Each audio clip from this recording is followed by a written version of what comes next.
Agora, o Souza classificando, chegando aos 9 pontos, seria ruim para outro representante da Paraíba, que é o Campinense. O Campinense, em tese, torce para um possível empate nessa partida, porque seguraria os dois times, eliminaria o segundo colocado do grupo do Souza. Então, já que a gente começou a falar do Campinense, vamos entrar na seara do grupo 8. A Raposa, que vive aí uma situação muito complicada, 5 pontos apenas, consegue chegar a 8 no máximo, só que tem um adversário direto aí, o Atlético, que foi o calo do Campinense, que começou essa campanha, esse tropeço na Série D. Como é que você está visualizando esse grupo, Silas? O grupo 8, o grupo do Campinense. O Campinense tropeçou nas próprias pernas, né? O Campinense está nessa situação que está atualmente por conta de incompetência dele próprio. Até que você analisa a situação do grupo, o líder é o Fluminense de Feira, tem somente 3 pontos a mais que o Campinense. O Fluminense tem 8, o Campinense tem 5. Ninguém disparou, ninguém conseguiu se distanciar, o que demonstrava um certo equilíbrio no grupo.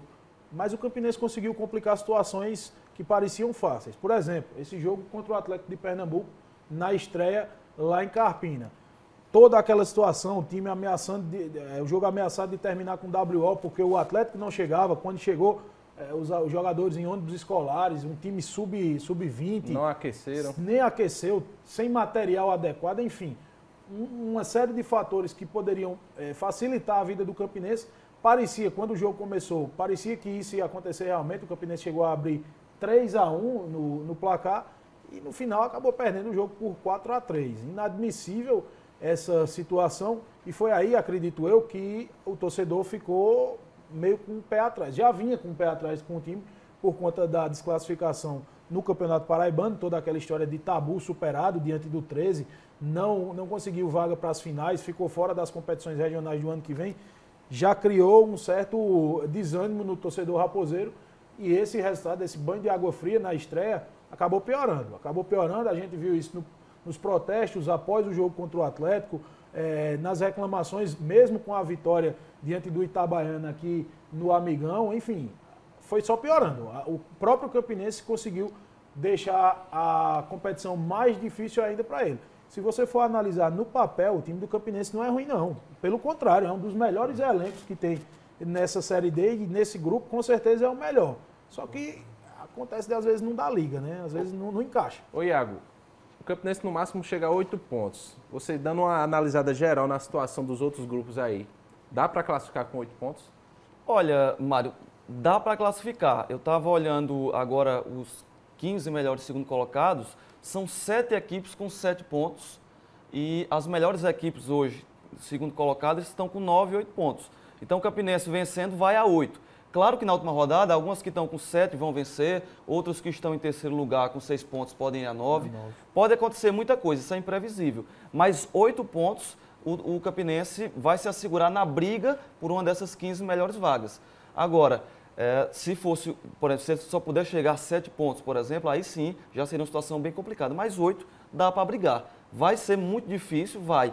E como a gente até conversava aqui durante a semana, o Campinense, de preferência, é importante que ele vença e vença bem o Atlético, para que chegue a 8 pontos e também consiga um saldo interessante para brigar com os outros times. Não, e o detalhe, Mário, que pela matemática desse grupo, o Campinense pode inclusive se classificar em primeiro.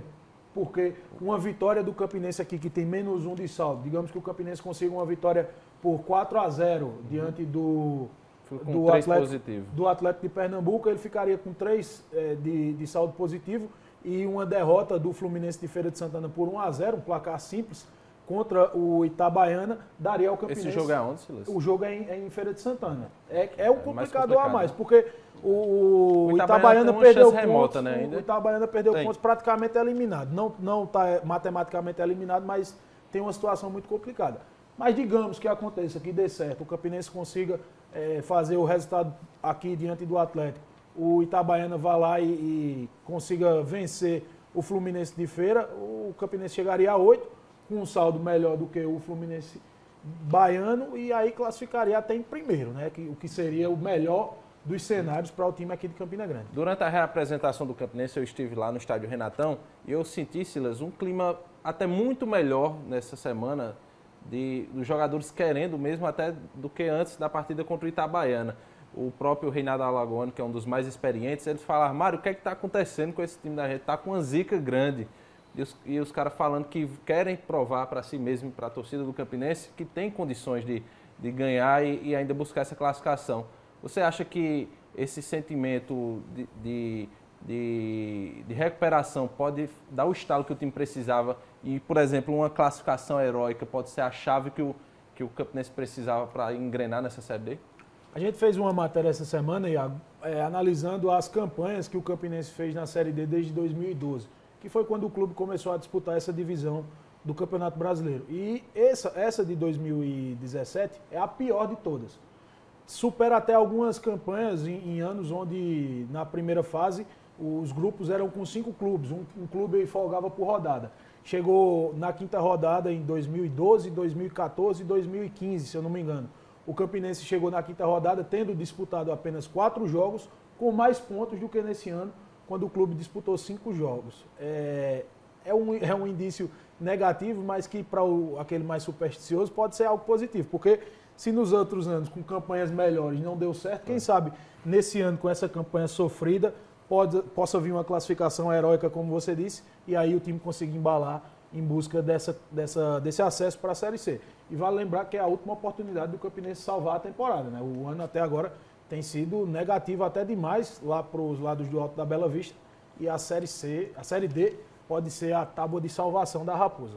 Eu acho, na verdade, que a grande dificuldade do Campinense nesse jogo contra o Atlético vai ser driblar a ansiedade, porque eu imagino que a torcida deve comparecer, o time vai precisar vencer, e aí o Campinense vai precisar muito nesse jogo ter paciência, porque o Atlético provavelmente vem fechado. O primeiro gol é que vai ser o mais difícil, né? Vai ser mais difícil. Então, não querer fazer o segundo antes do primeiro, né? Então exatamente. Tem que ir um gol de cada vez, tem que ter paciência, não adianta se afobar. E é como o Silas disse, o ano realmente deu tudo errado. A gente, em vários momentos aqui, discutiu a possibilidade que o Campinense tinha de dar a volta por cima, não aconteceu. Então, domingo é a última oportunidade de 2017 para o Campinense dar a volta por cima. Né? Pronto, eu vou dizer só, Mário, para emendar aqui, para a gente seguir a programação do resenha de hoje. Eu tô torcendo demais por Campinense e por Souza, mas não é por outra coisa não, é porque se nenhum dos dois se classificar, a gente vai fazer o quê? O que a gente vai cobrir? 6 meses aqui sem ter nada para trabalhar, só cobrindo o Tropa Campina no futebol americano, as competições amadoras, enfim, dificulta até para a gente que faz imprensa esportiva aqui em Campina Grande. Uma desclassificação de Souza e de Campinense seria algo muito maléfico para a gente, né? É ruim para todo mundo. Então, para encerrar, aquele velho palpite. Iago, quanto vai ser esse jogo Campinense e Atlético? O Campinense classifica ou não? Olha, eu tô otimista, tô com o Silas, estou torcendo para o Souza e para o Campinense, então eu vou cravar Campinense 3-0 no Atlético de Pernambuco e a classificação, nem que seja o 15º melhor segundo colocado. Eu também, eu tô torcendo, eu espero que o Campinense consiga uma vitória boa, engrene essa classificação, nem que seja, como o Iago disse, na 15ª, sendo o 15º melhor segundo colocado, mas que consiga, que passe de fase e que engrene aí numa busca por esse acesso à Série C do Campeonato Brasileiro, porque uma equipe da grandeza do Campinense, como também o Souza, não merece estar numa divisão tão baixa como a 4ª divisão do Campeonato Brasileiro. E a gente precisa, né? Eu também estou muito otimista, eu acho que o Campinense vai vencer bem, pelo que eu escutei dos jogadores na reapresentação do time. Eles estão querendo muito. Eu aposto também que o Campinense vai fazer uma vitória tranquila aí, uns 3-0, 4-0, porque na hora da decisão a camisa pesa também. Acho que agora, para classificar, eu já acho que vai ser outra situação. Depende de muita coisa, eu não arriscaria se vai conseguir classificar ou não, mesmo com uma vitória tão fácil. E outro, Mário, só para a gente encerrar de vez, se classificar, mata-mata é outro campeonato. Aí ninguém consegue prever nada, zera tudo. E a chance está na mão de quem estiver disputando. Precisa conseguir classificar. Se conseguir, aí a gente conversa de novo. Então vamos ficar todo mundo aqui na torcida.